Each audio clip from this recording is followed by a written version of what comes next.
I remember what I was going to say now, and it was only because I rewatched the last couple of minutes, and it was like I was talking about why women care, its instinct and everything about like women is to care, because they're going to be the one, carrying the baby, in their womb, so they need to be caring, and it's why they can be more emotional. It can be openly emotional, especially with their own, friends and stuff, and especially if it's a female friend.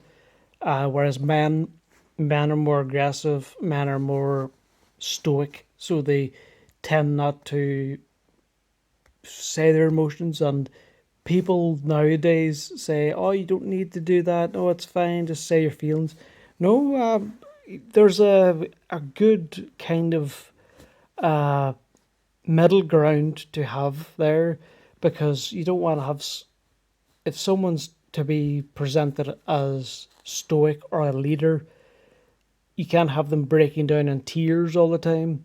Like me being extremely honest about myself and just putting myself out there, like that kind of breaks any illusion that I would be if I pretended to be some kind of like stoic leader. I keep saying stoic, but if I try to be some kind of tough guy or try to be some kind of leader, it might not pan out that way, because people already know what I'm like, and there's no mystique. There's no, it's all transparent, because everyone, I'm predictable. My mum can predict what I'm like. She's the best at it. My dad can do it at a lesser extent, and you can do it too, babe, which is pretty good, considering, we've only known each other 5 months. So that's a pretty cool, yeah, a pretty cool ability you've got there, babe. But so me and my dad weren't really, chummy in that way, about talking to each other's feelings and stuff. Whereas it would be more presented in a manly talk kind of way, but we still do have those talks, and he's been far more open than he has been. Uh, he's been more open in the last 5 years than he was. Let's see, what age? Yeah, I was 27, so he was.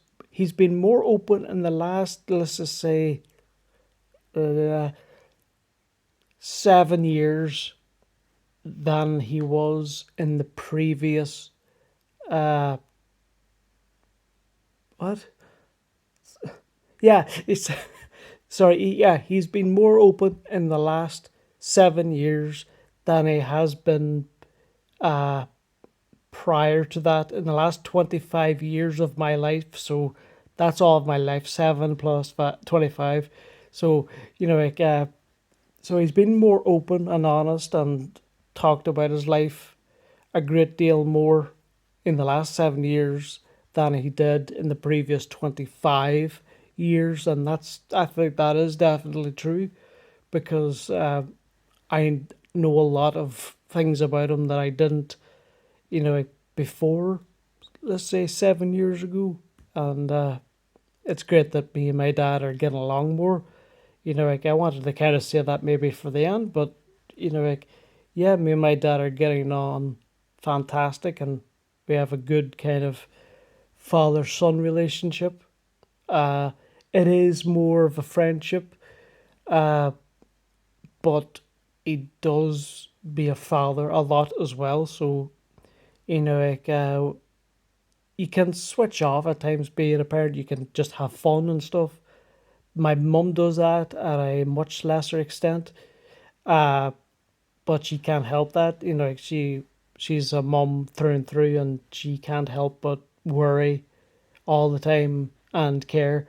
Whereas my dad would find it easier to switch off and to chum about and to joke, and that's it can be misinterpreted as him not caring, and my mum thought that a lot. So yeah, there was a misinterpretation, but unfortunately, whereas I can explain it because I know a lot about myself in depth, my dad, I don't know if he has either the introspection ability or if he knows how to articulate it, because I find it hard to articulate it, how I think or how my actions, work, or how I perceive things. So it could be one of the two or both, or maybe I'm missing something else. But yeah, so he can be.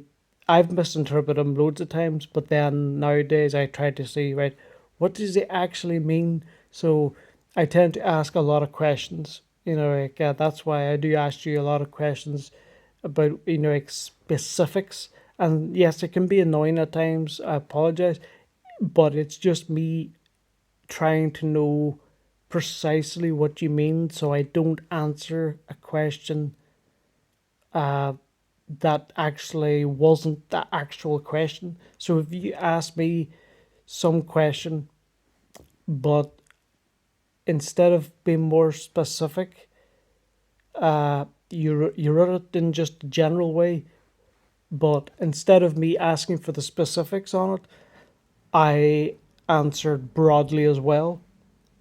Your question was intended to be about certain specifics, and you didn't get those specific answers, so you'd be either confused about my answer, or you would, maybe perhaps you wouldn't like the answer because it might I might have disagreed about something that I wouldn't have disagreed with if I knew the actual question. It happens rarely. It does, but there is instances like that where I want more specifics, and it's to avoid situations where they can be misinterpreted. So, that connects to what I was saying to about my dad. Uh, I tend to just ask a bunch of questions. And my dad just floats around and lets everyone else figure it out. But anyway, so my dad, in his teens, you know, like, I don't think he had much kind of to talk about that's any different. Well, first off, before his teens, like, he got the same operation as I had. So and I inherited it from him. I still don't know that long name, even though it's not been that long since I was told it again by the doctor. Because I had to mention, like I was just going to listing all my medical things, my medical history, and I didn't know the word for it, but I explained it, and then he said the word, but I forgot it again. But it is a big long word. And my mother always said it's a big long word. Like so it's an easy one to forget. But yes, my father and also his twin brother Robert, uh, he had the same surgery, and everything was fine. Their scars, for example, are worse than mine's because of the technology at the time. Like, you're talking about them having that surgery, 26 years before I had mine, because I was born when my dad was 26. So 26 uh, years after that, the uh, the country became a lot wealthier, and things were better in the medical profession, and they're much better now than they were in 1990, for example. So that's just how things go with that. But going on from talking about my dad being a twin, there's not much to really say. Like, there's twins that be together for the whole life, and and their early life, I think they were like that, like messing around, playing, and maybe. pranking or doing something naughty that like that young boys going about a field that would do. Uh, and one thing my dad told me was that they had to write a name tag with Sam, and I can't remember if he said it was like the tag was on his like his shirt here, like his like if in school, or if he had to put it on his head. But I that could be right too. I know it sounds bizarre, but put it this way, his school life was bizarre because it's certainly not like it is now. Because my dad always tells me, like whenever my dad, like I was telling you before about the reading and writing stuff, my dad's school history is basically getting your hand slapped whenever you don't know something, or uh, like literally making you stand on your table.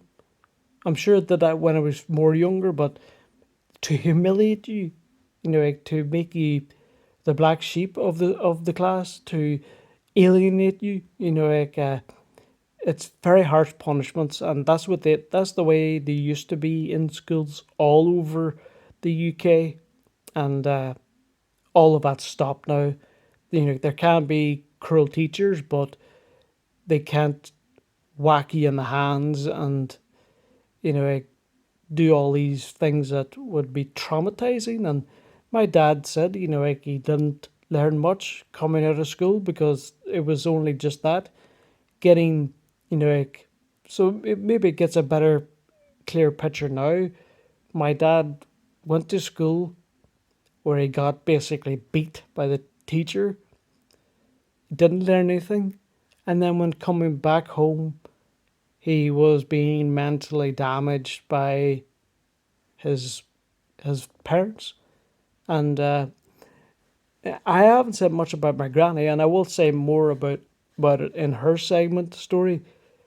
But yeah, my dad loves his mother. I know that, uh, but I don't think she did enough to kind of prevent my grandfather from doing kind of the dictator stuff that he wanted. So she wasn't necessarily a part of the evil, but she never maybe maybe I'm interpreting it wrong, but it's how I interpret it is that she never really uh maybe she was too afraid. I think I remember hearing that she was basically afraid of him as well. So like as I said, he was a tall, daunting man. Like taller than my dad is today, and like my dad's I'm taller than my dad, and we're not tall at all,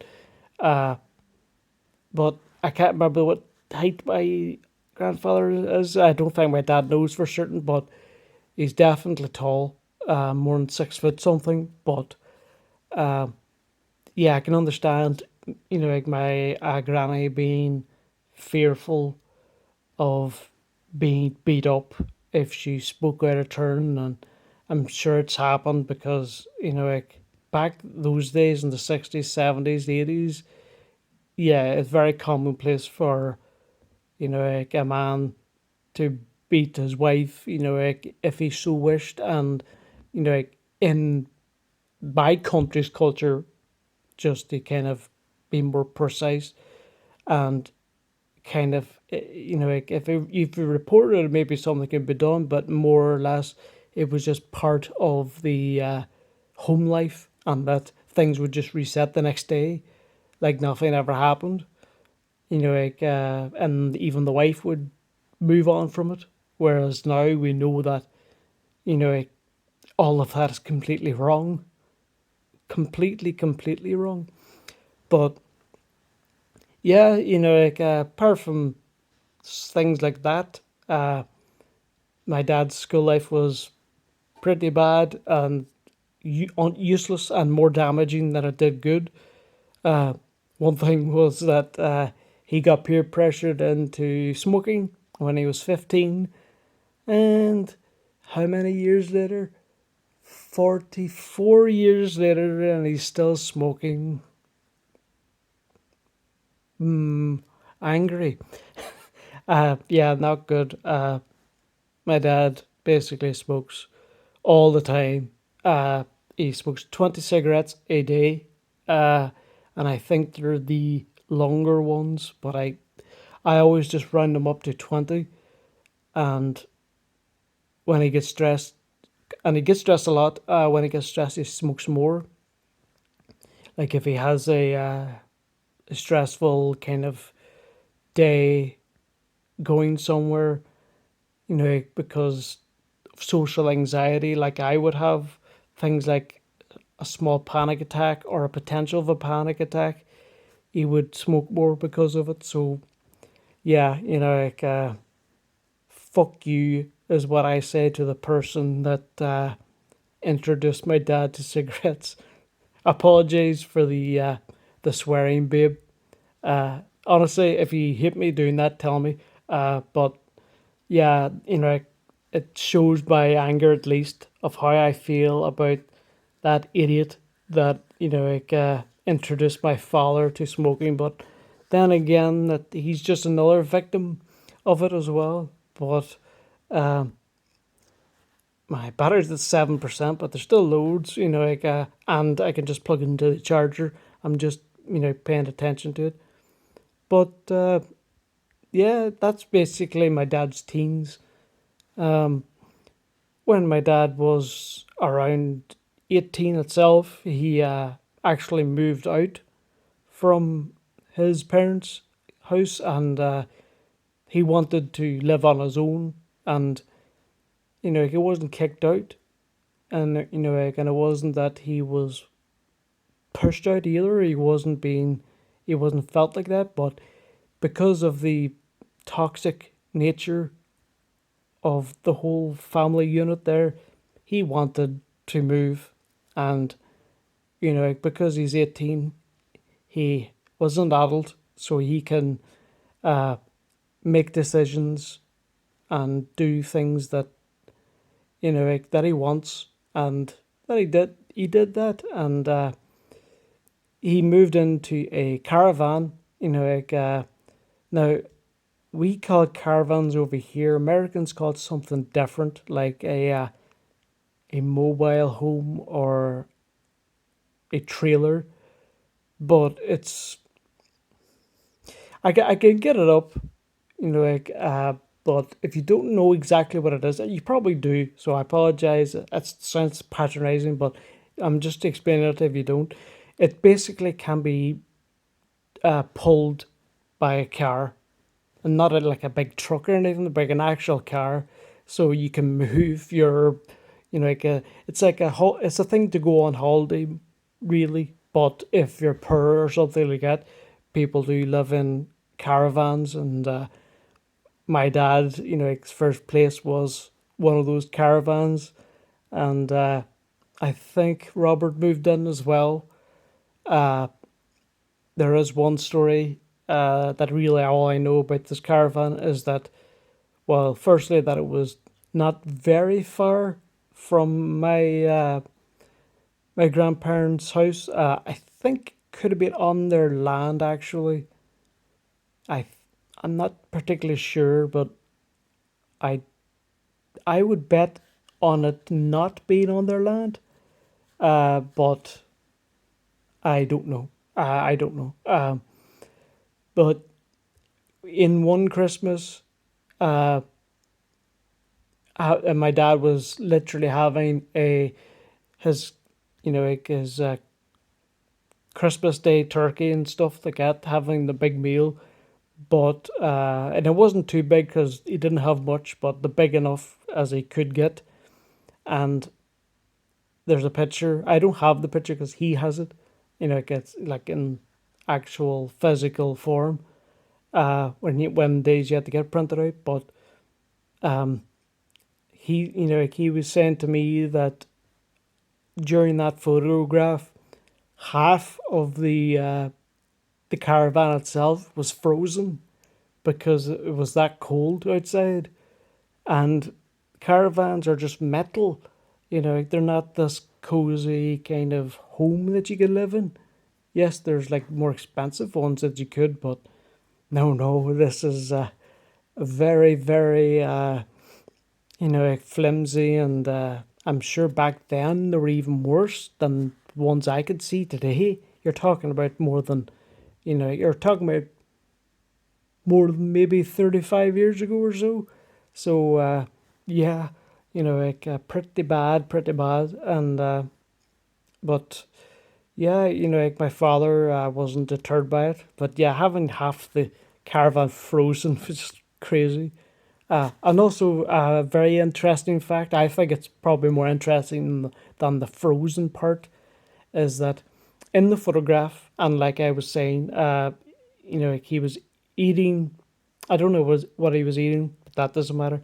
He was eating whatever part of the Christmas dinner uh, in a bowl. So whatever was in the bowl, he was eating. That bowl is still in perfect condition at my dad's today, and he still I use it and he uses it, so it's not like he never uses it. He uses it pretty regularly. Like he's very, very good at keeping things for a long time but in good condition. I'll show you a picture as well. It'll be a thumbnail, and he has the same shirt today. It's not in pristine condition, definitely not, but he still has that same shirt. Uh, 20 something years, like a long time ago, let's say 27 maybe. Uh, yeah, I'd say about 26, 27 years, like, and he still has that shirt. It's less, like, pristine now, of course, but like, could you imagine that? And I just think it's fascinating, the fact that my dad could still have the shirt, but mostly the bowl itself. Like to have it so long and to be in pristine condition, especially in that photograph. Like you're talking about, uh, he was 18, so you're talking about 40 years ago. Whoa, yeah, you're talking about 40, and then this Christmas would be 41 years ago or so. So that's a long time. And I'm going to inherit these things one day. And I said to my dad that, like, I have to pause it here in a minute because I'm going to take a break, but also it's a 3%, so I don't want it to cut off. And I'm currently uploading the other parts of the of this video onto Google Drive, so I can then get the files onto my computer, and then from the computer they will be up onto the movie maker, and then I can put them all in order, if that makes sense, and then I can process it all. But yeah, I could talk for another minute, I guess. But yeah, like I just think that's fascinating. But I would go into the more, what is it, the inheritance part afterwards. But he moved uh, from that caravan. Don't know how long later, but he didn't stay long. I think it was even less than like half a year, maybe. But an important thing was that my dad left his hometown of Castlederg to move to what would be my hometown, and it is the town that he has lived to this day, and that is the town of Omagh.